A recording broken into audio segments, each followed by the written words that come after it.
அனைவருக்கும் வணக்கம். 2026 சட்டமன்ற பொதுத் தேர்தல் தமிழ்நாட்டில் ஓவரால் இந்தியாவில் 5 மாநிலத்தில் நடந்தாலும் தமிழ்நாட்டில் ரொம்ப பரபரப்பாக போயிட்டு இருக்கு. இல்லைப்பா நீ தமிழ்நாட்டிலேருந்து பேசுகிற அதனால உனக்கு பரபரப்பாக தெரியுதா அப்படின்னு கேட்டிங்கன்னா இல்லை. இந்தியா முழுக்க உற்று நோக்கக்கூடிய ஒரு தேர்தலாக தமிழக வெற்றி கழகத்தினுடைய ரிசல்ட் என்னவா இருக்கும், மக்கள் ஆதரவு எப்படி இருக்கும்? ஏன்னா பல நடிகர்கள் இதுக்கு முன்னாடி தேர்தல் சந்திச்சிருந்தாலும் எம்ஜிஆரை தாண்டி அதுக்கப்புறம் ஒரு ஒரு அளவுக்கு கோல் ஊச்சியது விஜயகாந்த் அவர்கள். அதற்கு பிறகு இன்னைக்கு பீக்ல உச்சத்துல இருக்கும் பொழுது தன்னுடைய தொழில, அதாவது நடிக்கிற அந்த ஒரு வாய்ப்பு, எல்லாருக்குமே நடிக்கிற வாய்ப்பு கிடைச்சிடாதுங்க. அப்படியே வாய்ப்பு கிடைச்சாலும் எல்லாராலையும் அதுல சோபிச்சிட முடியாது. அதே மாதிரி எல்லாராலையும் நல்லா பண்ணாலும் அந்த ஒரு உச்ச கட்ட நடிகராக அந்த ஒரு கோல் உச்சிற ஒரு திறமை எல்லாருக்கும் அமையாது. ஸோ அப்படி தன்னுடைய உழைப்பால இவ்வளவு தூரம் வளர்ந்து ஒரு துறையில உச்சத்துல இருக்கும் பொழுது அது வேண்டாம், இது என்னுடைய லைஃப்பை ஃபுல்ஃபில் பண்ணாது, என்னுடைய வாழ்க்கை முழுமை அடையணும் அப்படின்னா என்னை இந்த அளவுக்கு உயர்த்தின மக்களுக்கு நான் ஏதாவது செய்யணும்னு நிற்கிறார்ல, அந்த இடத்துல தான் எல்லோருடைய ஆதரவையும் எல்லோருடைய பார்வையும் தன் பக்கம் திருப்பியிருக்காரு விஜய் அவர்கள்.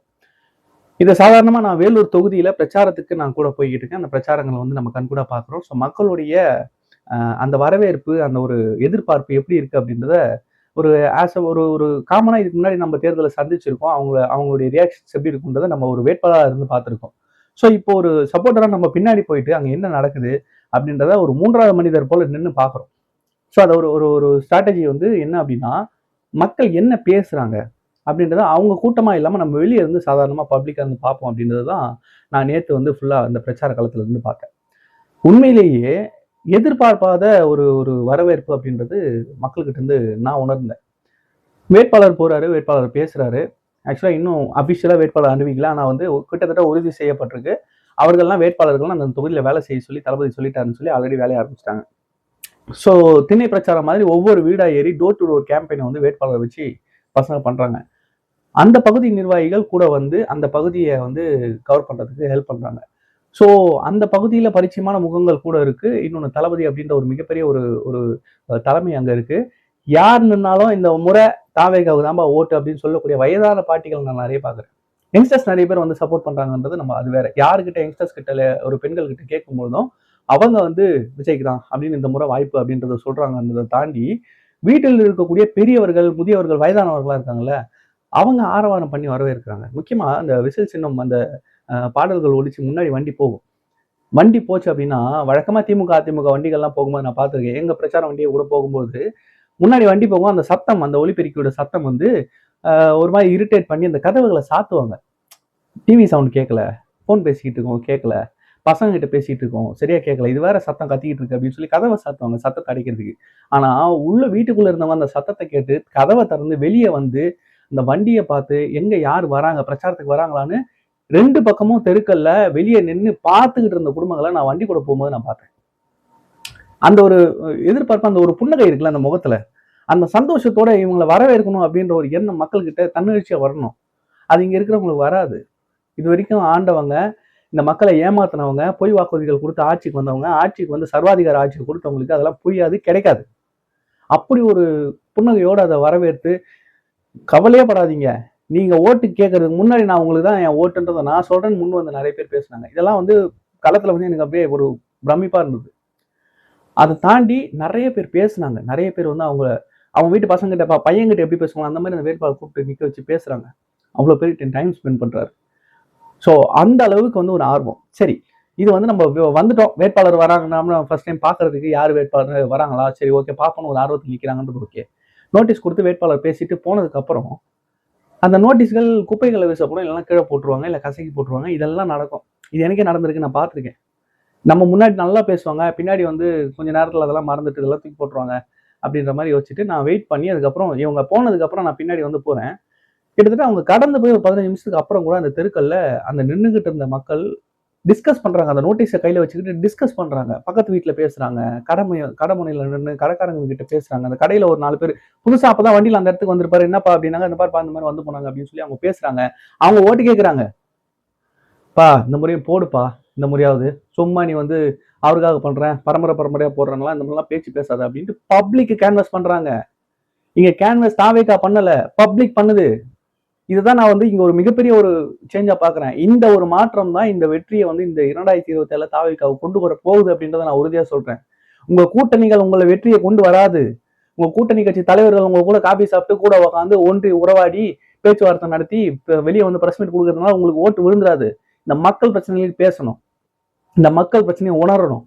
அதை நீங்க செய்யாத வரைக்கும் எத்தனை 100 கட்சி கூட்டணி கூட வைங்க, இல்லைன்னா விஜய் மட்டும் தனியா விட்டுட்டு மொத்த பேர் கூட ஒன்னா சேர்ந்து நில்லுங்களேன், ஜெயிக்க முடியாது. மக்கள் ஒரு பக்கம் நிக்கிறான், அந்த பக்கத்துக்கு வாக்களிக்கணும் அவன் முடிவு பண்ணிட்டான். அந்த வாக்கு வெற்றி வாக்கா மாற போகுதுன்றதுல எந்த ஒரு மாற்று கருத்துமே இல்லை. ஏன்னா அந்த டிஸ்கஷன்ஸ்லாம் நான் பாக்குறேன், நான் 3ஆவது மனுஷன் மாதிரி கூட போய் நிக்கிறேன், நின்று அப்படி அவங்க என்ன பேசுறாங்க அப்படின்றத கேட்கலாம், ஒரு டீ சாப்பிட்ற மாதிரி நிக்கலாம் அப்படின்னு பசங்களோட நிக்கிற ஒரு 3 பேர் போய் நிக்கிறோம். தாவேக்கா அடையாளம் இல்லாம, தாவேக்கா எதுவுமே இல்லாம பசங்களை கூட்டு போய் நான் எங்க பசங்களோட நிக்கிறேன். அவங்க பேசுற இதெல்லாம் பாத்தீங்கன்னா, போடுவோம்ப்பா ஏன்ப்பா இவ்வளோ இது, அந்த பையனை இன்னும் பிரச்சாரம் கூட பண்ண விட மாட்டாங்க. அதாவது அந்த நியூஸ் அப்டேட் நம்மளுக்கு கூட வரல, பெரம்பூர்ல பிரச்சாரம் ரத்து அப்படின்ட்டு நம்மளுக்கு கூட இன்னும் நியூஸ் அப்டேட் வரல, நம்ம பிரச்சாரத்துல இருக்கிறதுனால தெரியல. அவங்க சொல்றாங்க பாருப்பா ஏதோ ரத்து வேற பண்ணிட்டாங்களாம்ப்பா பிரச்சாரம் அப்படின்னு அவங்க பேசுறாங்க.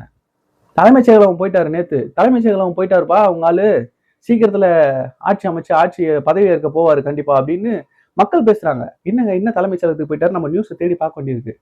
இந்த அளவுக்கு மக்கள் அப்டேட்டா இருக்காங்க. இப்ப தெரியுதா ஏன் செய்திகள்லாம் ஃபுல்லா பூரா வந்து விஜய் செய்திகளா வந்து நெகட்டிவா பாசிட்டிவா எதுவா இருந்தாலும் விஜயை பத்தி சுத்தி சுத்தி போறாங்க தெரியுதா? மக்கள் ஆர்வம் யாரை பத்தி செய்தி வருதுன்றதுல இருக்கு. நீங்க ஸ்டாலின் அவர்கள் இன்னைக்கு இவ்வளவு பண்ணிட்டாரு அவ்வளவு பேசிட்டாருன்னா, இன்னைக்கு ஏதாவது ஒரு மீட்டிங் நடந்த ஸ்டாலின் அவர்கள் இதை பேசிட்டாரு, அதை பேசியிருக்காரு, நீங்க என்ன அப்படியே பேசினாரா இன்னைக்கு அப்படின்னு கேட்டிருப்பாங்க. ஆனா இங்க ஒரு துரும்பா செஞ்சா கூட அந்த மக்கள் அந்த நியூஸை வந்து கிராப் பண்ணிக்கிறாங்க. இது நம்ம செய்தி, இது நமக்கான ஒரு செய்தி. இப்போ கிரிக்கெட் லவர்ஸ்லாம் இருப்பாங்க, வேர்ல்டு கப் அந்த மாதிரி இதெல்லாம் போகும்போது கிரிக்கெட் லவர்ஸ் என்ன பண்ணுவாங்கன்னா, என்ன போகுது, யார் அப்டேட், யாருக்கு உடம்பு சரியில்லாம போகுது, யார் டீம்ல 11ல இருக்காங்க, இதெல்லாம் உடனுக்குடனே தெரிஞ்சுக்கிட்டே இருப்பாங்க. அது வந்து கிரிக்கெட் லவர்ஸ் அந்த ஃபேன்ஸ்ல இருக்கிறவங்க. ஃபுட்பால் லவர்ஸ்ல இருப்பாங்க, ஃபுட்பால்ல என்ன அப்டேட், எந்த டீம் எதில் போகுது, எந்த பிரான்ச்சைஸ் எதை எடுத்திருக்கு, யார் எவ்வளவு கோல் போட்டிருக்கா, எந்த பிளேயர் வந்து ஸ்கோர் பண்ணியிருக்கா, எங்க சண்டை நடந்தது, யார் எல்லோ கார்டு, யாருக்கு ரெட் கார்டு கொடுத்துருக்காங்க, ரெஃப்ரியோட என்ன சண்டை, இந்த செய்திகளும் தேடி தேடி பார்ப்பாங்க. அந்த மாதிரி இன்னைக்கு ஜென்ரல் பப்ளிக் பொலிட்டிக்கல் லவர்ஸா மாறி இருக்காங்க. பொலிட்டிக்கல் லவர்ஸா, இந்த பொலிட்டிக்கல் ஐயா பாலிடிக்ஸா அப்படின்னு இருந்த ஒரு காலம் போய் இன்னைக்கு வந்து பாலிடிக்ஸை அவ்வளோ ஆர்வமா பார்க்கக்கூடிய மக்களை வந்து நம்ம களத்துல பார்க்க முடியுது. இவ்வளவு பேரை பொலிட்டிசைஸ் பண்ணியிருக்கக்கூடிய ஒரு தலைவனை பார்த்து அந்த தொண்டர்கள்லாம் உபச்சாரிகள்னு ஒருத்தர் பேசுறான். அதுக்கு முட்டு கொடுக்கறதுக்கு இன்னைக்கு அவ்வளவு ஈகோ சிஸ்டம் வேலை செய்யுது, அவனுக்கு சாதகமா பேக்கல வேலை செய்யுது, அவ்வளவு வேலை செய்யுது. இன்னும் இந்த பக்கம் நியூஸ் சேனல்ல பார்த்தா பெரம்பூர்ல இவங்க வந்து லெட்டர்ல கடிதம் கொடுத்தாங்க, ஒரு ஆப்ல பர்மிஷன் கொடுக்கணுன்றது கூட தெரியாத தற்கொலை கூட்டம்னு ஒரு குரூப் சுத்தி இருந்துச்சு. நிர்மல்குமார் வெளியே வந்து பேட்டியை போட்டு உடச்சிட்டார். யாருக்கு தெரியாது, ஆப்ல தான் நீங்களே ரிஜெக்ட் பண்ணிருக்கீங்க, ஆப்ல நான் சப்மிட் பண்ணாம நீங்க ஆப்ல ரிஜெக்ட் பண்ணுவீங்களா? ஆப்ல சப்மிட் பண்ணது வேற, நான் பர்மிஷன் கேட்டது இந்த மாதிரி ஒரு இடத்துல எங்களுக்கு பிரச்சனையா இருக்கு, எங்களுக்கு ஒரே ஒரு இதுவா வந்து ஒரு டைரக்ஷனா நீங்க கொடுங்க எல்லா ஆர்ஓஸ்க்கும் அப்படின்னு சொல்லி தலைமை தேர்தல் அதிகாரி கிட்ட லெட்டர் கொடுத்தாங்க.